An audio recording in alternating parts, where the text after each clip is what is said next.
আসসালামু আলাইকুম সবাইকে। ঈদ মোবারক। আজকে ডিম মোবারকের দিন ছিল, তো ডিম মোবারক উপলক্ষে আপনাদের সবাই ঈদ মোবারক জানাই।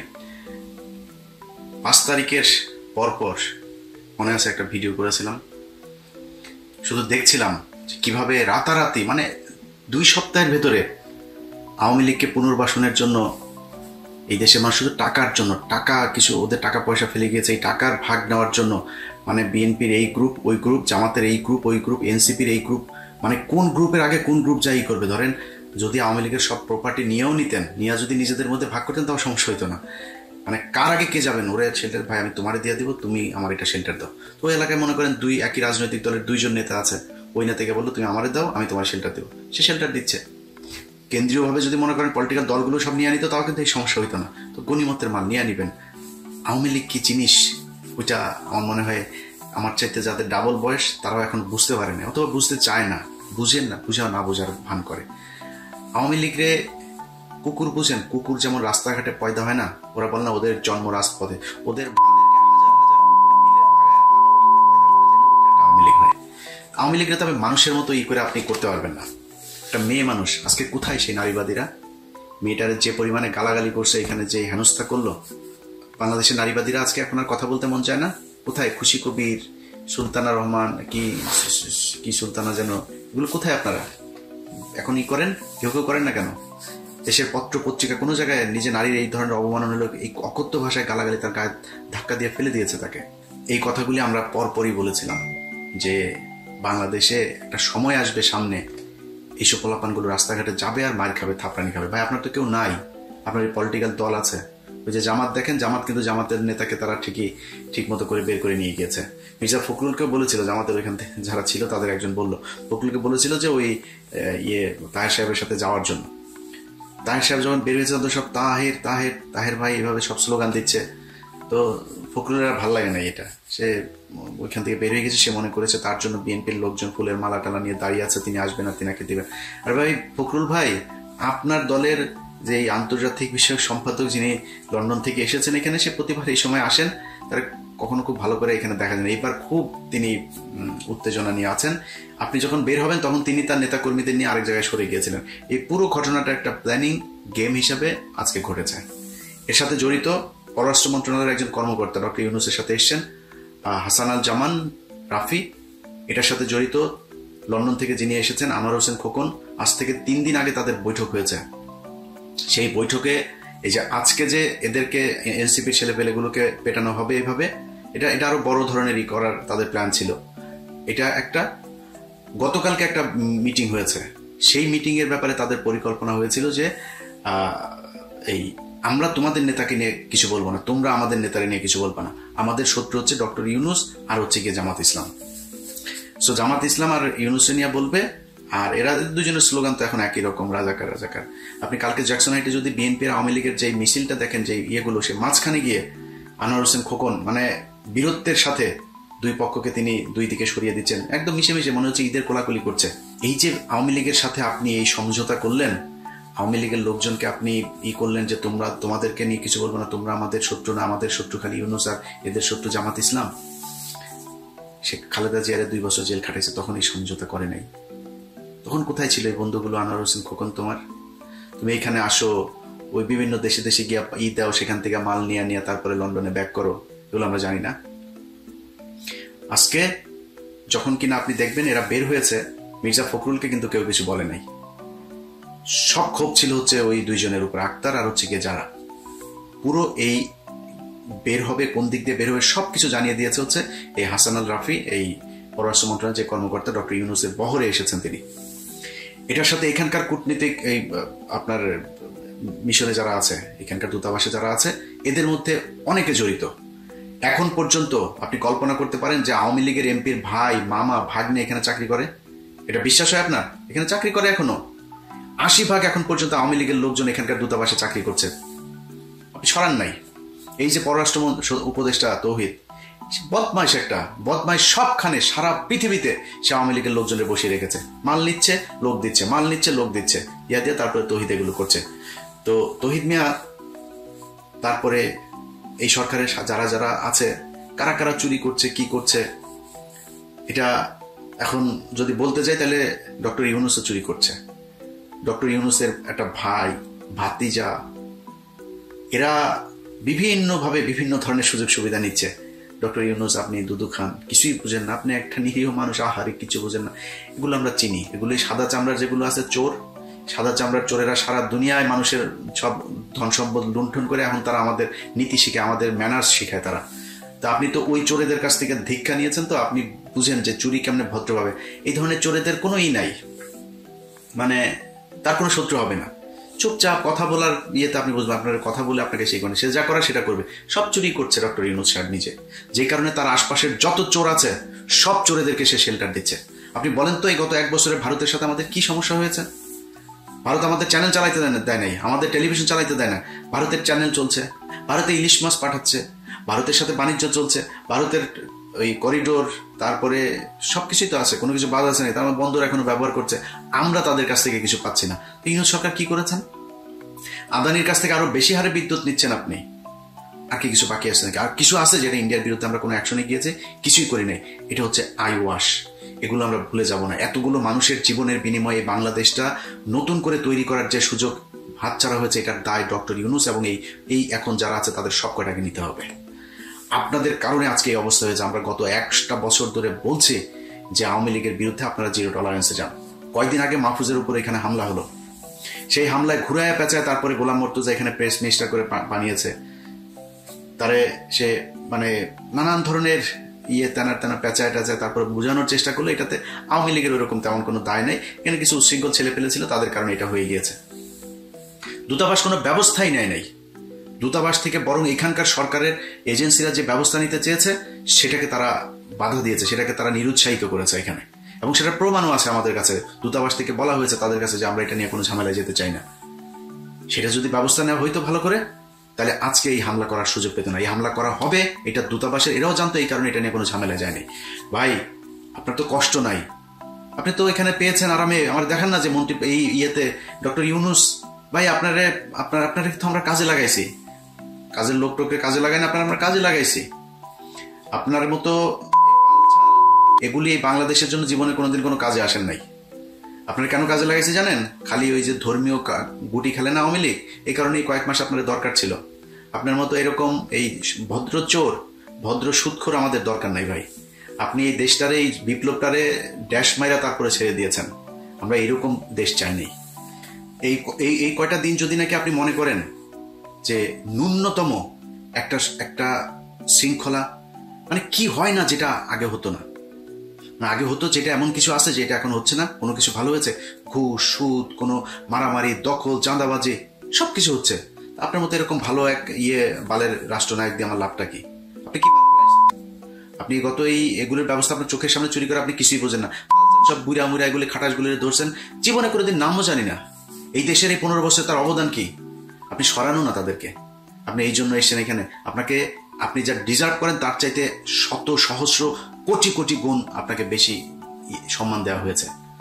আপনি আমার ক্ষমতা আসেন দেখে আপনার চ্যাটের ভালো হয়ে গেছেন, আপনার কিছু, আপনার একটু মিয়া কামলার মতো কামে লাগাইছি আমরা। আপনার এখানে থাকলে, আপনার মতো এরকম একটা সুদখোর যদি থাকে, তাহলে ইন্টারন্যাশনালি তারা আমাদের কিছু বলবেন, এই জন্য কামে লাগিয়েছে আপনার। আপনি এই দেশের জন্য জীবনে কোনদিন কিছু করছেন নাকি? আপনি ওইখানকার ঘুরেন, খালি সারা দুনিয়ায় গার্লফ্রেন্ড আর মদ নিয়ে ঘুরেন, দেশের কোনো কাজ করছেন? আপনি জীবনে কোনোদিন আজ পর্যন্ত কাজ করেছেন? কোনো কিছু করেন নাই। এখন সুযোগ পেয়েছেন, লুটপাট করে খাচ্ছেন। আপনার ওই যে ভাতিজা ভুতিজা যা আছে সব চিনি তোরে ভাই। হ্যাঁ, আপনার এক অপূর্ব থাকতে পারে না মানুষ, এর কাছ থেকে নেয়, ওর কাছ থেকে নেয়, এমন বিশাল বড় এক নেতা হয়ে গেছে। তো আওয়ামী লীগের লোকজনের সাথে ঘুরে ঘুরে এখানে এই যে বিশ্বজিৎ এগুলির সাথে ধান্দাবাজি করে, ব্যাংক থেকে আইনে এখানে এনে তারপরে টাকা করে, এই স্পন্সর করে। মেরিয়টে করেছে, কয়েক লক্ষ ডলার খরচ করে তারপরে এখানে প্রোগ্রাম করেছে। কোনো মানুষজন নাই, খালি বাংলাদেশের বিভিন্ন ব্যাংক থেকে টাকা এনেছে। ধান্দাবাজি সবই হচ্ছে। এই দেশের কি উপকার হয়েছে? একটা সাধারণ মানুষের কি উপকার হয়েছে? যেই ছেলেগুলো মারা গিয়েছে তাদের তালিকা এখন পর্যন্ত করতে পারেন এই সুদখোর ইউনূস। আপনারা এই বিপ্লবে আপনি যে ক্ষতিটা করলেন, এটা সুযোগ আপনার হাতে ছিল। বাংলাদেশের মানুষ আপনাকে একদম ব্ল্যাঙ্ক চেক দিয়ে দিয়েছিল, ব্ল্যাঙ্ক সাপোর্ট দিয়েছিল। যা মনে চায় করেন ডক্টর ইউনূস। আপনি আপনার কিছু লোকজনের চুরির সুযোগ দেওয়া ছাড়া আপনি কোনো কিছু করেন নাই। এই জন্য এতগুলো মানুষ মারা যায়নি। আমার পরিবার বাড়িতে থাকতে পারে নাই। ওই জেলার পুলিশ সুপার, অমুক বাহিনী হাজিরা দিতে দিতে শেষ, কেউ চাকরিও করতে পারে নাই। খোঁজ নিয়েছেন আমার পরিবারের লোকজনের সরকারি চাকরি গিয়েছে, সে চাকরি ফেরত পেয়েছে কিনা? খোঁজ নিয়েছেন? এখন পর্যন্ত জেনেছেন? মামলা পর্যন্ত সরান নাই। আপনাদেরকে ছেড়ে দিব মনে করছেন, এইসব জেদ মনের ভিতরে চুপচাপ বসে আছে, অনেক সহনশীলতা দেখাচ্ছে। কারণ অনেকগুলো সমস্যা, হাসিনা না থাকাতে অনেকগুলো সমস্যা মাথা থেকে সরে গিয়েছে, যে কারণে হজম করছে খুব ঠান্ডা ভাবে। এটা খুব বেশি দিন হজম করব না। এখন তো তাও আসেন ক্ষমতায়, তারপর একটু কম বলি, ক্ষমতাটা যাইতে দেন, গোষ্ঠী উদ্ধার করে ছেড়ে দিব আপনাদের। আপনারা কি মনে করছেন তোরা যারা চুরি করছিস সেখানে বসে, তোদের দেশ ঠিক করে দেওয়া যাইতে হবে। এই 3 মাস যা সময় আছে না, এই 3 মাসের মধ্যে আওয়ামী লীগের সবকিছু একদম জিরো টলারেন্সে গিয়ে এদের সব কটারে ধরবি, এদের বিরুদ্ধে ব্যবস্থা নিবি। এখানে যারা করে এদের চেহারা দেখা যায় না, আমার সম্পত্তি ক্রয় করতে যায় নাই, কনক সারোয়ারের বোনরে ধরে নিয়ে যায় নাই, পিনাকির বাড়ি ভাঙচুর করে নাই, ওই বিএনপি লন্ডনের মালিকের বাড়ি ভাঙচুর করে নাই, বাদল মির্জার বাড়ি ভাঙচুর করে নাই, এগুলো করে নাই তারা। তোরা কি করছিস এখানে? ওরা যে চেহারা দেখায় দেখায় যা মনে চায় তাই করে। কি করছে? খালি টাকা পাইলেই চলে, টাকা পাইলে লাগাইতে দিবি, তোরা তোদের লাগাইতে দিবি। তোরা টাকা পাইছিস আর কিচ্ছু মনে নাই তোদের। কি আওয়ামী লীগ করে, কে কি করে, দেশে কি হয়েছিল কিচ্ছু মনে নাই। ইভেন এই পোলাপান গুলা, আরে ভাই এই দেশের সমস্যাটা কি ছিল জানেন না? এই দেশের সমস্যা ছিল বিডিআর হত্যাকাণ্ড। ভুলে গেলেন? মনে নেই এদের কথা? আমি খুব ক্ষুদ্র মানুষ, বিডিআর এর পরিবারে পরিবারে যা জিজ্ঞেস করবে, যারা জেলখানায় আছে ওদের জিজ্ঞেস কর, আইনজীবীরা জিজ্ঞেস কর, যারা মুক্তি এই গেল 3 দিন আগে যারা 15 দিন মুক্তি পেয়েছে, জিজ্ঞেস করে তোদের কোন বাপের অবদান ছিল এখানে। টাকা দিচ্ছিস আমারে? ওই ফেনীতে নুসরাত হত্যাকাণ্ড নিয়ে এই বনজ 16টা লোকের ফাঁসায় দিয়ে গেছে, একদম নিরীহ মানুষ 16টা। এখন পর্যন্ত কন্ডেম সেলে গায়ে লাগে না। 1 বছর 1.5 বছর হইতে গেল গায়ে লাগে না, লোকগুলির কথা মনে হয় না? কারা কারা কষ্টে ছিল খোঁজ নিয়েছিস কোনোদিন? আমি যা সেই লোকের আইনে টাকা দিয়েছি, ওই সেই ফরিদপুরে মনে আছে পঞ্চপট্টিতে যে মানুষগুলো যে মারলো, 2টা ছেলেরে পিটায় মেরে ফেললো মন্দিরের পাশে, গেছিস? ওই যে একটা মহিলারে ভোট দিতে যায় না এদিকে, তারা যে 4 বাচ্চার জননীটারে যে সুবর্ণচরে ধর্ষণ করলো, গেছিস? তাদের খোঁজ নিয়েছিস? তোদের তো উচিত ছিল এগুলি করা। আপনারের বাসায় আপনারের বাপ মারে দেখতে গেছিস? আপনার পরিবারের জন্য কিছু করছিস? আমি গরিব মানুষ, আমি তারপরে আমার সামর্থ্যের মধ্যে যতটুকু সম্ভব ততটুকু করেছি। যে কটার নাম বললাম সবগুলো পরিবারের কাছে গিয়ে জিজ্ঞেস কর গিয়ে। তোরা সেটা ভুলে গিয়েছিস, মনেই রাখিস নাই। তোদের হাতে সুযোগ, এখনো সুযোগ আছে। এই হাসনাত সার্জিস এরাও যদি চায় না, এখন পর্যন্ত বিডিআর এর এটা নিয়ে কোনো কথা বলেছেন? আপনারা একজনকে পাঠিয়ে দিয়েছেন, একজনকে কেন? ওইটা আপনার কাছে মেন মনে হয় না? ধান্দাবাজি করার জায়গা পান না? আপনাদের কিছু বলি না দেখে কি মনে করেন? এগুলি করেন, এগুলির মানে কোনো দায় নাই। সময় যতদিন আসে না, এরপরে দেখাবো মজা। বাংলা এডিশন বন্ধ করে দে। বাংলা এডিশন নিতে গিয়া কত কাহিনী টাইনি কইরা তারপরে আমার কাছ থেকে টাকা চায়, 1 কোটি টাকা চায়। এই মাহফুজের পিয়ন টাকা চায়, ওরে অডিও টডিও আছে, এরপরে অডিও পাঠাইছি, এরপরে অনুমোদন দেয়। তার আগ পর্যন্ত দেয় নাই, অডিও পাঠানোর পরে তারপরে অনুমোদন দেয়। ঠিক আছে ভাই। আর আরেক ব্যক্তির বলতেও ভাল লাগে না ভাই, সবাই ব্যক্তি আক্রমণ কত করবো বলেন? শরীরে রক্ত টকবক করে জানেন এই জিনিসগুলো যখন দেখি। আরে ভাই আপনার আওয়ামী লীগের লোকজন করবে যে ভাই আপনার কমেন্ট করবে এসে ভয় পাই, হয়তো পাই রে, তোদেরকে ভয় না পাওয়ার কিছু আছে? তোরা একটা মানে একদম সহজ সরল মানুষের একটা দেশ, এদেরকে তোরা ধরে ধরে ধরে ধরে 15,000 মানুষের মেরে ফেলছিস। তোরা, তোর বাপ ছিল তখন, তোরা যুবতী মেয়েদেরকে ঘরে ঘুমাইতে দিস নাই, তোদের রক্ষী বাহিনী, তোদের এই যে তোর বাপের ভাগনা টাইগনা যেগুলি ছিল এগুলি মিলে এগুলি করতো। তোরা তো হিংস্র। তোরা মানুষের গান পাউডার দেখে মারতে পারিস, 6 মাসের বাচ্চারে সব মেরে ফেলতে পারিস, তোরা মানুষের মরা মানুষের উপরে জাম করতে পারিস, তোরা লগি বৈঠা দিয়ে মারতে, তোরা আগুন ধরাই দিতে পারিস জ্যান্ত মানুষের শরীরে। তোরা যা করছিস আমরা জুলাইতে হতে, তোদের তো ভয় পাই। কিন্তু যদি নাকি জিজ্ঞেস করিস যে ভাই ফাইট করবেন নাকি, বল। তোরা ঘোষণা দে, কবে কোথায় কোন জায়গায় ফাইট করবি ঘোষণা দে। তোরা ঘোষণা দিয়ে বল তোদের ওই জায়গায় আসলে এই যে আজকে 2 জনের পাইছিলি, কি ডিম মারিস কেন? ডিম মারিস কেন? ডিম কেন মারো? বোতল কেন মারো? আর কিছু করতে পারো নাই? হাতের কাছে পাইলা, এরা তো তোমাদের 32 নম্বর দুচে দিয়ে এসেছে, নেই আমরাই তো মারে ফেলে কেন? মারে ফেললি না কেন? মেরে ফেলতি, খালি ডিম মারিস কেন? মানে ডিম ওইটা বাই ল, ওইটা অ্যালাউড, এই জন্য তুই এইটুক করতে পারছিস। যাতে মাতাল তালে ঠিক। আর কিছু করিস নাই, পারবিও না। তোর বাপের বাড়ি ভেঙে দিছি না, কিছু করতে পারছিস?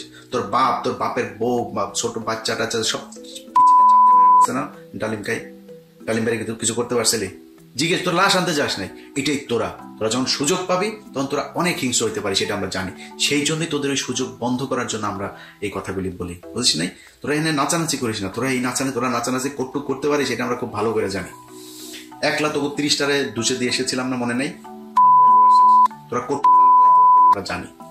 এখন তো আরো পারবে না, তো কিছু হইলেই ধরে, আজকেও ধরছে কয়টাকে। তো তোদের নিয়ে কথা বললাম, তোরা এই আলোচনার ভিতরে আসিস না। কিন্তু যারা এই দেশটাকে ঠিক করার জন্য জীবন দিল, সেই মানুষগুলির জন্য ভাই আপনাদেরকে সরকার হিসেবে বসিয়েছে। এই এই সুযোগটা যদি আপনারা নষ্ট করেন এইভাবে, সময় আছে। এই যে যারা যারা এখানে করেছিল সব কটার বাড়িতে বাড়িতে পুলিশ পাঠান, বাড়িতে কে কে আছে এগুলো মামলায় আসামি করেন, বিভিন্ন মামলায় আসামি করে ওগুলো ধরে নেন। আপনি কুকুরের সাথে আপনি সুন্দর করে যদি আপনি ফুল দিয়া করেন, লাভ নাই ভাই, এর বুঝায় লাভ নাই। কুকুরের মুগুর দেওয়া লাগবে। ওরা এখন পর্যন্ত সিদ্দিকের বাড়ি, সাদ্দিকের সব অর্থ সম্পদ সবকিছু দেশে আছে, ওর পাওয়ার প্ল্যান্ট ছিল, কোথায় কি আছে খোঁজ নেন। কিছুই করবেন না। আর আপনি মনে করেন খালি বসে বসে চুরি করবেন আর আওয়ামী লীগ চুপ থাকবে। আপনাদের কারণে আওয়ামী লীগ এখানে এসছে। ওরা আসলো কিভাবে? ওরা এখানে আসলো কিভাবে? দেশ থেকে বের হইতে দিয়েছেন আপনারা, দিয়েছেন, এখনো দিচ্ছেন, এখনো টাকা পয়সা খায়, তারপরে আপনারা এগুলো করছেন। তো এগুলি বাদ দিতে হবে। এগুলো বাদ দিয়া তারপরে চুরি করেন, মনে করেন এগুলো কোনো সমস্যা না। আওয়ামী লীগের ব্যাপারে জিরো টলারেন্স আছে। আওয়ামী লীগের ব্যাপারে যে তাদের সাথে সমঝোতা করতে যাবে, যারা করবে তাদের ব্যাপারে কঠোর অবস্থান নেওয়া হবে। আজকে মির্জা ফখরুল বলেছে যে আওয়ামী লীগ এবং জাতীয় পার্টিকে ভোটে তারা চায়, এই সামনের ভোটে এগুলি জবাব দেবে বাংলাদেশের জনগণ।